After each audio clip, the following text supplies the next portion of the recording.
안녕하세요. 기독교 가정교육 두 번째 시간입니다. 오늘은 기독교 가정교육의 성서적 배경을 구약을 중심으로 살펴보려 해요. 구약 성경에서는 기독교 가정교육을 어떻게 말하고 있는지, 기독교 가정교육에 대해서 구약은 어떤 모델들을 보여주고 있는지 그런 내용들을 한번 살펴볼 거예요. 옆에 성경책도 함께 준비해 주시고요. 성경에서 만나는 기독교 가정교육 이야기 시작합니다.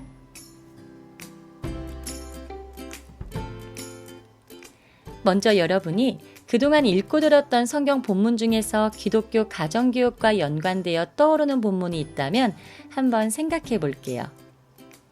가정에서의 신앙교육에 대해 직접 언급하는 구절도 괜찮고요. 성경 인물 중에 신앙교육을 가정에서 받는 모습과 연관되는 게 있다면 그런 것도 좋아요. 1분 정도 시간 드릴 테니까 노트에 떠오르는 구절들을 자유롭게 한번 적어보세요.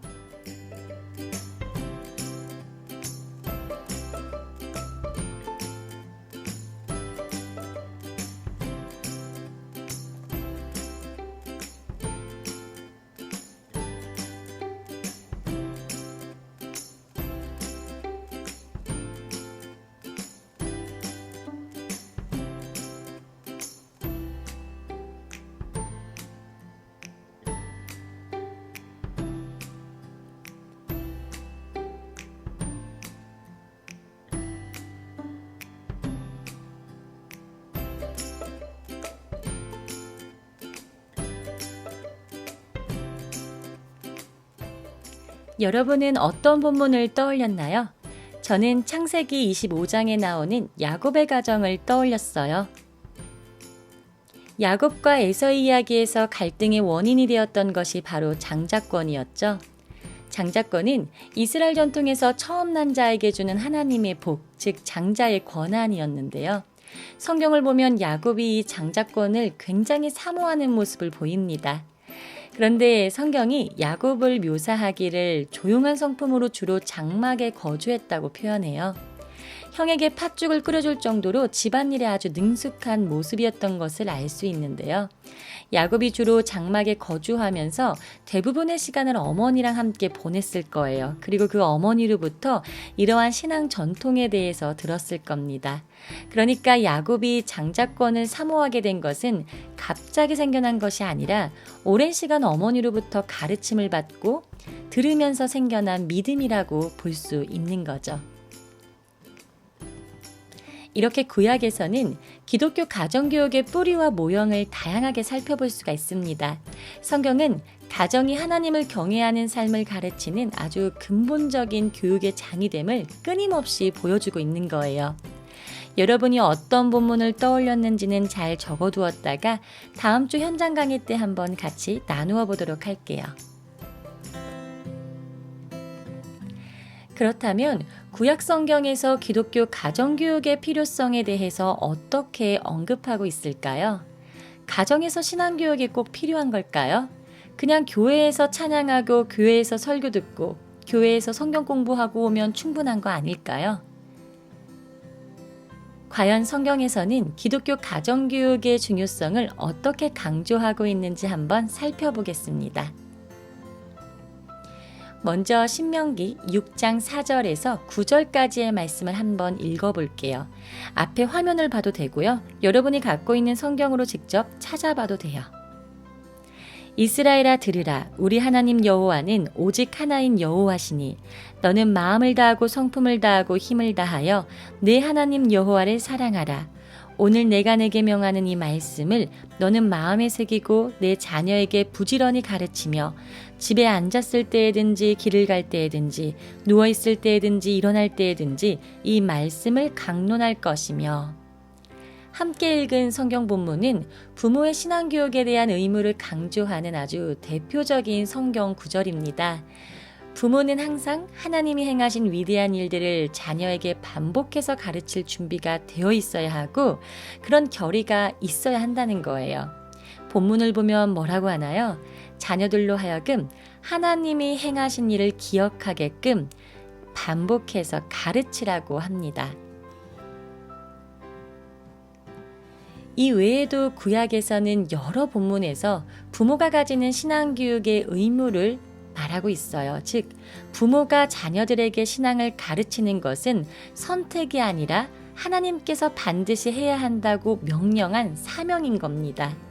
그렇기 때문에 오늘날 가정이 기독교 교육의 주요한 장이 되어야 한다는 것은 하나님이 주신 사명이라는 거예요. 이스라엘 사람들은 만일 교육이 없다면 신앙의 전수는 불가능하다고 생각했어요. 이건 너무 당연한 거죠. 우리가 만일 자녀 세대를 교육하지 않는다면 한국교회의 미래는 없을 거예요. 그렇기 때문에 이 기초가 되는 가정에서 부모 세대는 자녀 세대를 교육하고 신앙을 전수하는 일에 목숨을 걸어야 합니다.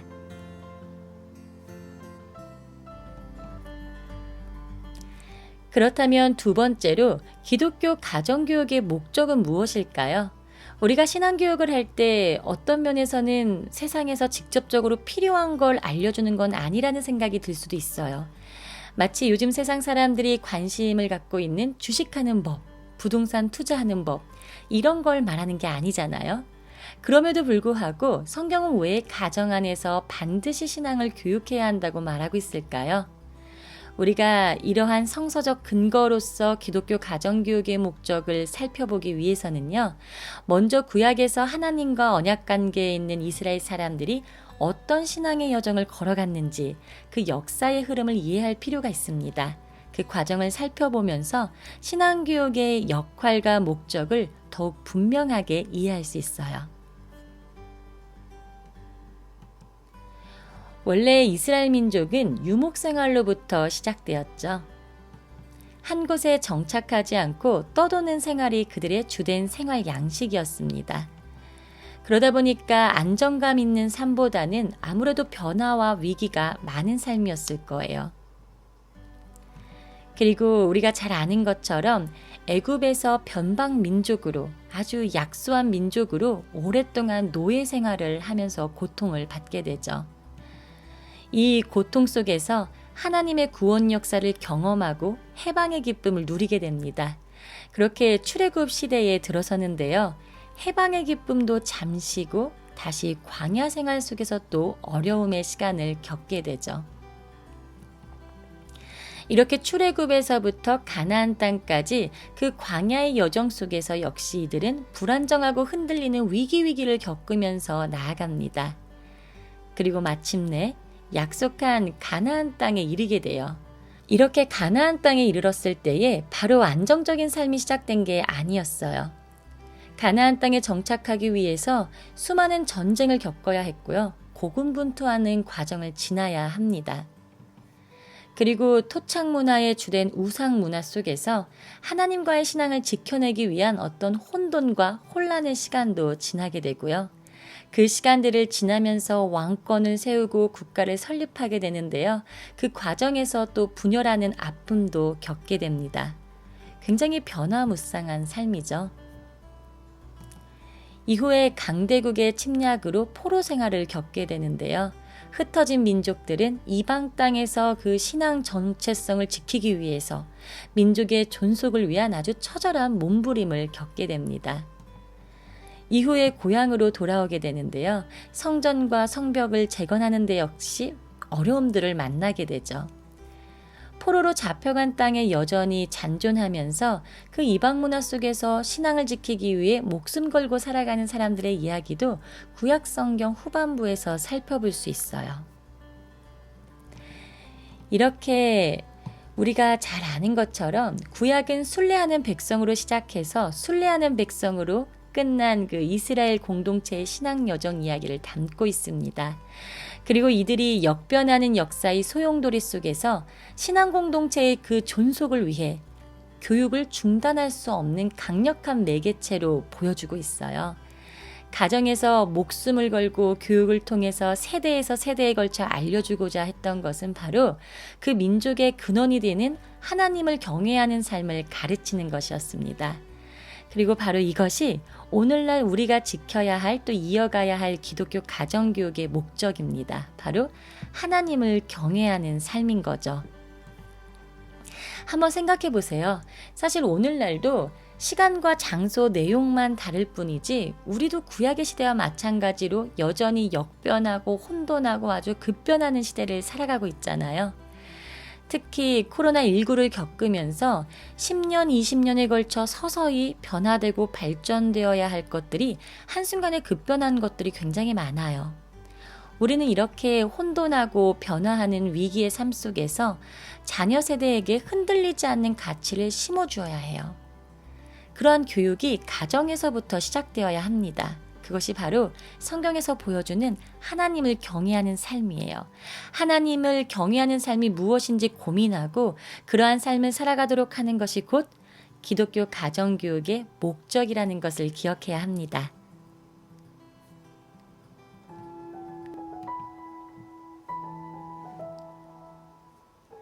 그렇다면 기독교 가정교육은 어떠한 내용들이 이루어져 있을까요?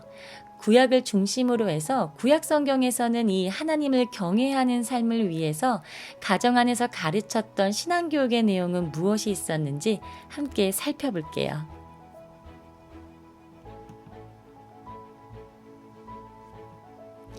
소용돌이 되는 역사 속에서 이미 출애굽으로부터 구출받았던 그 역사 속에서 이스라엘 민족이 하나님이 되기를 약속했던 하나님의 뜻을 계속적으로 추구하였습니다.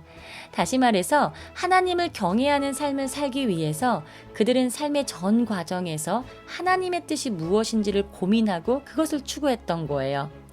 삶과 역사와 세계의 주가 되시는 하나님의 뜻을 찾아가는 어떤 몸부림이 이 사람들이 가졌던 교육의 핵심 내용이었어요. 다시 말해 구약에서 전체적으로 보여주는 기독교 가정교육의 내용은요. 삶과 신앙이 분리되지 않고 삶의 주기 속에서 그 과정 속에서 하나님의 뜻을 발견하는 그 자체에 있었다는 거예요. 이러한 내용들을 조금 더 구체적으로 살펴보려 해요. 이 기독교 가정교육의 내용을 구약에서 살펴볼 때 먼저 첫 번째로 찾아볼 수 있는 것은 직업교육입니다. 바벨론 포로 이전의 히브리인들은 주로 목축과 가사로서 생활을 영위했었죠. 그래서 자녀 신앙교육도 이러한 목축이라든지 사냥, 농사, 가사, 직업적인 내용과 연결되어 있어요. 아들들은 주로 아버지가 하는 목축업에 참여했고요. 사냥 같은 걸 배웠어요. 딸들은 주로 어머니를 따라 농사 짓는 일, 음식 만드는 일, 이런 일들을 동참하며 배웠죠. 이러한 과정에서 신앙적인 의미가 녹아들게 했다는 거예요. 우리가 잘 아는 다윗을 한번 생각해 볼 수 있어요. 다윗의 이야기는요, 어떻게 삶과 신앙이 연결되었는지를 잘 보여주는 하나의 실례이거든요. 다윗이 집안의 막내 아들로서 열심히 아주 양떼를 성실하게 보살폈던 것은 그 성경을 보면 잘 알 수 있는데요. 특별히 이 다윗이 사울왕 앞에 나가서 골리앗과 싸우는 걸 허락해달라고 하는 그 장면에서 사울왕을 설득하면서 했던 고백이 있어요. 자신이 양떼를 지킬 때 사나운 짐승에서부터 나를 구원하신 하나님이 지금의 상황에서도 지키실 거라고 고백하는 거예요. 그러니까 그가 양떼를 돌보는 그 직업적인 과정에서 하나님이 내 삶에 어떻게 역사하시고 돌보시는지를 경험하고 배웠다는 거예요. 그리고 또 두 번째로 골리앗과 싸우는 무기로 썼던 게 바로 물맷돌이었잖아요. 이 물맷돌에 얼마나 익숙하고 능숙해져 있었는지 물론 하나님의 도우심이 있었지만 그 골리앗 장군의 아주 이마 정중앙에 맞추면서 승리를 이끌게 되죠. 여기서 중요한 거는 평소에 잘 단련되어 있고 훈련되어 있던 기술이 하나님 앞에 그 순간 쓰임받았다는 거예요. 이렇게 신앙은 구약 성경에서 삶과 아주 밀접하게 연결되어 있고 이러한 직업적인 교육이 다시 하나님을 경외하는 삶으로 연결되는 아주 중요한 신앙교육의 통로가 되었다는 겁니다. 그렇기 때문에 가정에서 부모를 통한 직업교육이 신앙교육의 주요한 내용 중 하나였어요. 결국 남의 것을 훔치지 않고 바르게 사는 삶, 땀 흘리면서 수고하고 거두는 삶이 하나님을 경외하는 삶인 것을 배우는 내용이 되었다는 겁니다. 구약에서 찾아볼 수 있는 기독교 가정교육의 두 번째 내용은 품성교육입니다. 구약 시대는 부권 사회였기 때문에 아버지의 권위가 절대적이었죠. 그런 만큼 자녀들의 행위를 아주 엄격하게 통제하고 가르쳤습니다. 오늘날로 말하면 이것을 품성교육이라고 말할 수 있어요. 잠언과 전도서에서는 이러한 교육에 대한 부모의 책임을 아주 명확하게 명시하고 있죠. 이때 품성교육의 근간이 된 것은 성경이었어요. 출애굽기, 레위기, 신명기는 이 사회와 가정에서의 어떤 생활을 해나가야 하는지를 알려주는 아주 중요한 교육의 길잡이가 되었습니다. 구약에서 오경은 제사법만 알려주는 게 아니라요, 사회법을 같이 포함하고 있어요. 그러니까 예배 생활만 어떻게 해야 하는지를 알려주는 것뿐만이 아니라 일상생활을 어떻게 해야 하는지, 또 내가 사회에서 이웃과의 관계를 어떻게 일구어 가야 하는지, 이러한 실질적인 내용들을 아주 상세하게 제시하고 있죠. 바로 이런 성서적 길잡이를 통해서 부모는 가정에서 자녀에게 절제하는 삶의 습관, 구별된 삶을 위한 절제는 바로 하나님을 경외하는 삶이라는 것을 가르친 겁니다. 오늘날 우리가 아이들에게 무조건 옳다 잘한다 이렇게 가르치는 게 사실 정말 옳은 게 아닌 거죠. 어떤 게 옳은 건지 어떤 게 그른 건지 하나님의 말씀을 기준으로 해서 명확하게 분별하고 가르쳐주는 교육이 아주 중요하다는 사실을 알게 됩니다.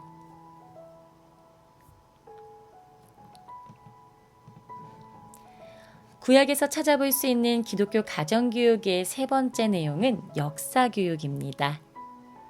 신앙에 있어서 중요한 게 무엇일까요?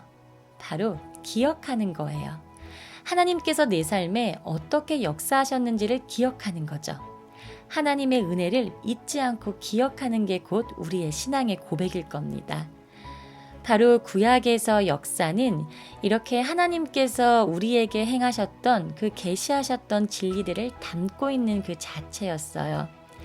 그렇기 때문에 구약에서 이 이스라엘 사람들은요, 하나님의 구원 역사를 끊임없이 들려주면서 하나님의 은혜를 망각하지 않게끔 하는 것이 아주 중요한 가정교육의 내용이 되었습니다. 가정교육이 곧 구전으로서 하나님의 교육을, 하나님의 이야기를 들려주는 장이 되었다는 거예요. 우리가 한번 몇 가지 신뢰가 되는 좀 성경 구절을 볼 건데요. 신명기 4장 9절에서 10절까지 말씀을 함께 볼게요. 눈으로 한번 읽어주시고요. 특별히 제가 노란색으로 표시해 놓았는데 노란색으로 표시된 데를 한번 볼까요? 신명기 4장 9절에서 10절은요. 역사를 통한 신앙교육의 전승을 아주 중요하게 강조하고 있어요. 내가 눈으로 본 그 일을 잊어버리지 말라. 기억하라는 거죠. 그리고 기억하는 그 내용을, 그 일들을 네 아들들과 네 손자들에게 알게 하라. 자녀들에게 다시 전달하라는 거예요. 구전으로 알려주라는 거예요. 내가 그들에게 내 말을 들려주어. 그래서 세상 사는 날 동안 나를 경외함을 배우게 하고, 그리고 그것을 다시 자녀에게 가르치게 하라. 잊지 말고 기억하고 그거를 다시 자녀들에게 들려주어서 알게 하고 배우게 하고 기억하게 하라는 거예요.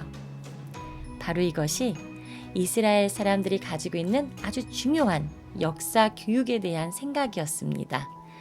그래서 시편 78편을 한번 읽어보면요. 하나님의 구원의 사건을 아주 압축시켜 놓은 본문이에요. 지금 이것까지는 다 읽지 못하겠지만 여러분이 이따 수업 끝나고 꼭 한번 펼쳐서 한번 읽어보세요. 구전으로 민족의 공동의 신앙 고백을 자녀들에게 반복하게 한 거예요. 그래서 하나님의 구원 역사를 계속해서 들려줌으로써 가정에서 이런 신앙의 목소리가 계속 들려지게 한 겁니다. 반복하여 하나님의 은혜를 기억하게 함으로써 자녀들의 마음에 신앙이 심겨지게 한 거죠. 이것이 아주 중요한 기독교 가정교육의 내용이었습니다.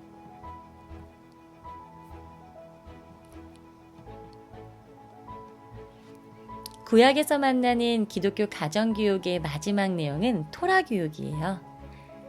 토라교육은 하나님의 구원 역사와 함께 구전과 암송으로 반복해서 교육했던 아주 중요한 교육 내용이었습니다. 특별히 포로 이후에는 이 외세의 지배하에서 민족의 신앙 정체성을 지키는 게 생존의 문제였어요. 이건 존속의 문제였어요. 그렇기 때문에 더욱더 철저하게 신앙교육을 시작하는데요. 그 교육의 중심에 말씀이 있게 됩니다. 먼저 토라는 계시라는 뜻을 가지는데요. 좁은 의미에서는 율법을 뜻해요. 그리고 좀 더 넓은 의미에서는 모세오경, 창세기, 출애굽기, 레위기, 민수기, 신명기 이 5권의 성경을 의미하기도 합니다. 그래서 이 성경을 읽고 해석하고 암송하는 식으로 반복해서 암송할 수 있도록 가르친 거예요. 말씀을 그냥 읽을 뿐만 아니라 해설도 해줬고요. 그리고 그것을 해설하면서 그 뜻을 이해시킨 다음에 그 전체 구절을 암송하게 한 거예요. 이렇게 말씀을 읽고 반복한다고 해서 책의 백성이라는 별명을 갖기도 하는데요. 이러한 과정을 통해서 말씀을 마음에 새기고 신앙 공동체의 의식을 가지고 그리고 전통적으로 계속해서 가지고 왔던 그 관습에 대해 기원을 알고 뿌리를 알고 의미를 알아서 그걸 다른 사람한테도 설명할 수 있을 정도가 되는 거예요. 포로기를 지나면서 가정 외에도 공식 교육기관으로서 회당과 학교가 생겨나는데요. 학교 가기 전의 나이 때부터도 이미 가정에서 부모님을 통해서 말씀 교육을 철저하게 시작해요. 그렇기 때문에 학교를 다니는 때에도 가정의 신앙교육 역할은 여전히 중요한 장치로 지속하게 되는 거죠. 굉장히 의미가 있죠.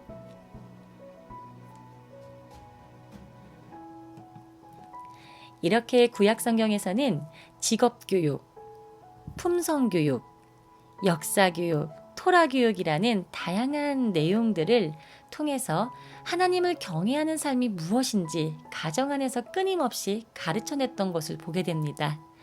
따라서 이스라엘 민족에게 있어서 또 구약에서 보여주는 가정의 역할은요, 그저 생물학적 관계로 이루어진 사회의 기본 공동체의 의미를 넘어섭니다. 가정은 역사와 율법 속에 계시하신 하나님의 뜻을 말과 행위로 끊임없이 되살려낸 기독교 교육의 현장 그 자체였다는 것을 보여줍니다. 하나님을 경외하는 삶을 배우고 삶의 전 과정마다 하나님의 뜻이 무엇인지를 추구해 나갔던 것이 바로 가정에서의 교육이었던 것입니다. 우리가 다음 시간에는요, 더 구체적으로 이러한 교육 내용들을 어떻게 풀어내갔는지를 볼 텐데요. 더 재미있을 거예요. 오늘은 이렇게 강의를 마무리하는데요. 강의 초반에 읽었던 말씀을 마지막으로 다시 한번 읽어봤으면 해요. 이스라엘아 들으라. 우리 하나님 여호와는 오직 하나인 여호와시니 너는 마음을 다하고 성품을 다하고 힘을 다하여 내 하나님 여호와를 사랑하라. 오늘 내가 내게 명하는 이 말씀을 너는 마음에 새기고 내 자녀에게 부지런히 가르치며 집에 앉았을 때에든지 길을 갈 때에든지 누워있을 때에든지 일어날 때에든지 이 말씀을 강론할 것이며. 오늘날에도 가정은 여전히 하나님께로부터 부여받은 이 교육적 사명을 가진 신앙 공동체라는 사실을 기억해야 합니다. 오늘 이 신명기 말씀처럼 하나님께서는 우리에게 끊임없이 이 교육적 사명을 명령하고 있기 때문이죠. 그리고 신앙은 날 때부터 생득한다기보다는 듣고 배우는 과정을 통해서 끊임없이 성장하고 또 양육되어지는 부분이 있어요. 이러한 의미에서 한국교회에서 가정이 신앙을 전수하는 통로로서 그 사명을 잘 감당할 수 있기를 바라보고요. 특별히 여러분들이 이 배운 내용을 기억하고 여러분이 사역하고 있는 그 자리에서 이러한 사실들을 지혜롭게 현장에서 풀어나갈 수 있기를 바라봅니다.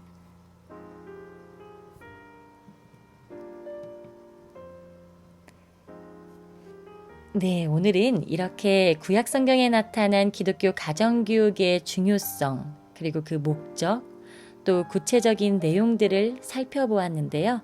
다음 시간에는 성경에 나타난 기독교 가정교육의 다양한 모형들, 그러니까 그 내용들을 어떤 방식으로 풀어냈는지를 좀 더 자세하게 살펴보도록 하겠습니다. 오늘 강의는 여기까지 마치고요. 과제가 하나 있어요. 저희 주교재인 책을 조금 읽어오는 건데요. 오늘 강의 내용과 조금 연관이 있는 1장 성경 리포트라는 제목으로 되어 있어요. 이 부분만, 이 한 챕터만 읽어오면 되겠습니다. 네, 오늘 강의 들으시느라 너무 수고 많으셨고요. 궁금한 점 있으시면 또 현장 강의 때 함께 나누고 질문해 주시고 좀 더 살펴보는 시간 갖도록 할게요. 한 주간 평안하시고 다음 주에 뵙겠습니다. 감사합니다.